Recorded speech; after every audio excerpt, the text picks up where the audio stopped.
Hello everyone, my name is Nitesh Chaudhary and I graduated from IIT Bombay in 2009.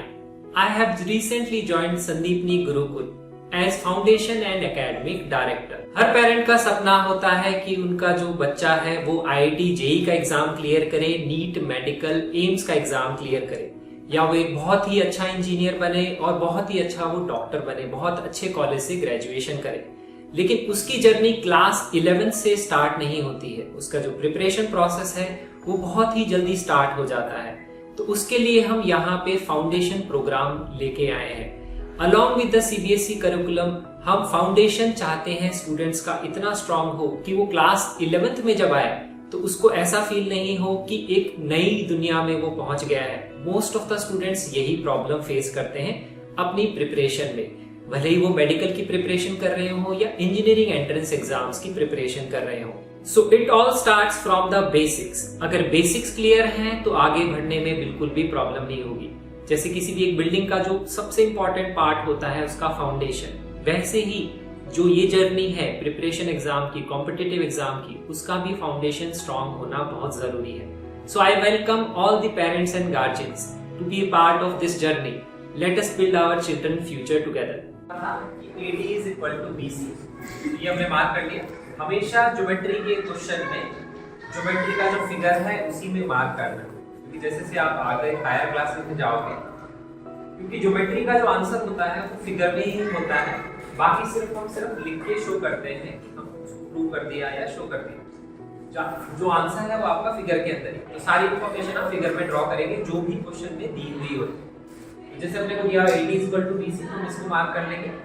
फिर हमें ये लिखा हुआ है angle BAB is equal to CBA, तो इस एंगल को मार्क कर लेंगे। ट्रायंगल को आप सिग्नल से भी मार्क कर सकते हो, डबल भी बना के मार्क कर सकते हो, but they are equal, we have to mark it. फिर आपको जो भी शो कर रहा है, जैसे यहाँ पे अपने को शो करना है triangle APD is congruent to triangle PAC।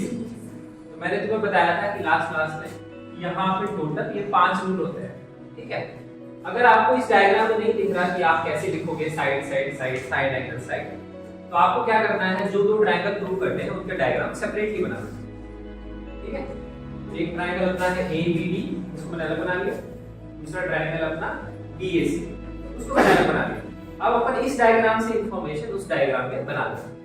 That should be your next step. अब अपने इस डायग्राम में इंफॉर्मेशन क्या है, इस डायग्राम में इंफॉर्मेशन AD पे 2 डन में है और BC पे भी 2 डन में। हम ये चीज करेंगे यहाँ पे AD पे means we have made that information here, तो साइड की इंफॉर्मेशन हमने यहाँ पे बना ली।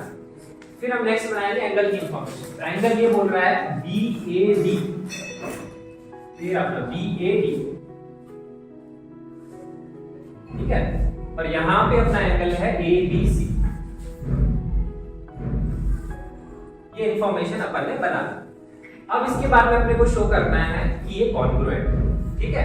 तो कॉन्ग्रुएंसी के लिए अब आप यहाँ पे रूल देखो, ये दोनों में 90 डिग्री ट्रायंगल तो कोई नहीं है। तो 90 डिग्री ट्रायंगल कोई नहीं है, इसका मतलब कि RHS वाला तो यूज नहीं है। तो स्टार्टिंग में जब आप क्वेश्चन सॉल्व करते हो कॉन्ग्रुएंसी ऑफ ट्रायंगल के, हम साइड में एक बार ये सारे लिख देते हैं। फिर धीरे धीरे जैसे जैसे आप प्रैक्टिस करते जाओगे फिर आपको इसको लिखना नहीं पड़ेगा, आपको समझ में आ जाएगा अपने आप ही। देखिए क्वेश्चन में कौन सा रूल लगेगा। बट स्टार्टिंग में हम ये पांचों से एक साइड में लिख लेते हैं ताकि हमें दिमाग में रहे कि हम क्या सोच रहे हैं, कैसे करें। तो अब यहाँ पे ये रूल तो लगेगा नहीं क्योंकि 90 डिग्री का triangle, right angle hypotenuse side तो लगेगा। फिर अब बात करते हैं साइड साइड साइड, ये भी नहीं लगेगा क्योंकि एक एंगल इक्वल दिया हुआ है, इसमें तीनों साइड, ये भी हट गया। फिर हमें दिया हुआ है एक साइड और एक एंगल। तो अब यहाँ देखो, एक साइड एक एंगल, एक साइड एक एंगल, एक साइड एक एंगल, इन तीनों में से कोई सा भी रूल लग सकता है क्योंकि तीनों रूल में क्या है, एक साइड एक एंगल है। तो अब अपने को नेक्स्ट क्या ढूंढना है, या तो अपने को एक साइड ढूंढनी है या अपने को एंगल ढूंढना है। अगर हम कोई भी एक तीसरी साइड, अब तीसरी साइड जो आपको ढूंढनी है ना उसके एकदम बाजू वाली होनी चाहिए, क्योंकि ये अगर ये रूल लगाने का हम सोचे तो ये रूल कहता है साइड एंगल साइड। तो देखो साइड एंगल, तो ये वाली साइड आपको देखनी पड़ेगी सर, ये हाँ।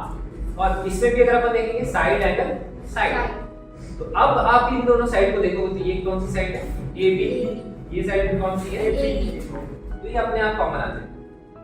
समझ में आ रहा है क्या कह रहा हूँ। तो उसमें क्या है कि फिर अपने को ना क्वेश्चन में देख के वो सब करना नहीं पड़ता, तो अपन डायरेक्टली यहाँ पे देख सकते हैं पहले हमेशा पहले मैं ये फाइंड करने की कोशिश करूंगा, अब मेरे को ये मिल गया, ये नहीं मिला तो फिर मैं आगे जाऊंगा। तो अब अपन यहाँ देखेंगे तो ये अपने को साइड दिखी, ये अपने को साइड दिखी, तो ये कॉन्ग्रुएंट प्रूफ, बस इतना ही लिखना। तो फिर हम एग्जाम में कैसे लिखेंगे? एग्जाम में लिखेंगे AD is equal to BC given, angle BAD is equal to angle ABC given, and AB is equal to AB is equal to com। Answer.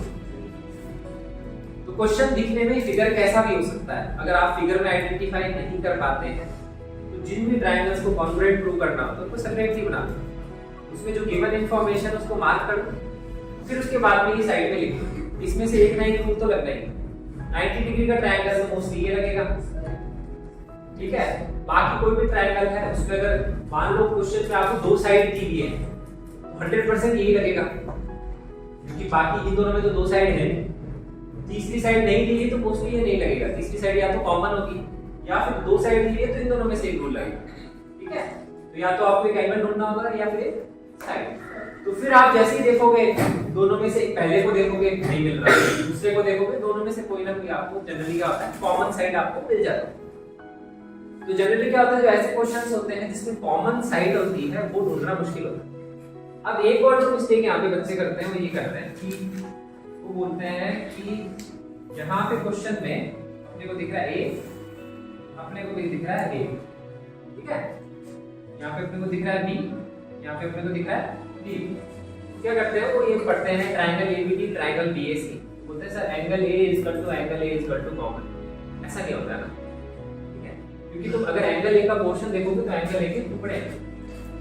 Angle A जो है वो यहाँ पे भी है और यहाँ पे भी है।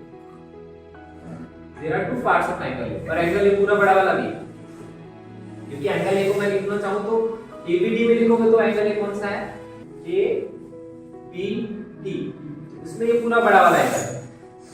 लेकिन अगर आप BAC में लिखोगे तो कौन सा एंगल है BAC, उसमें छोटा वाला एंगल, तो कॉमन नहीं है।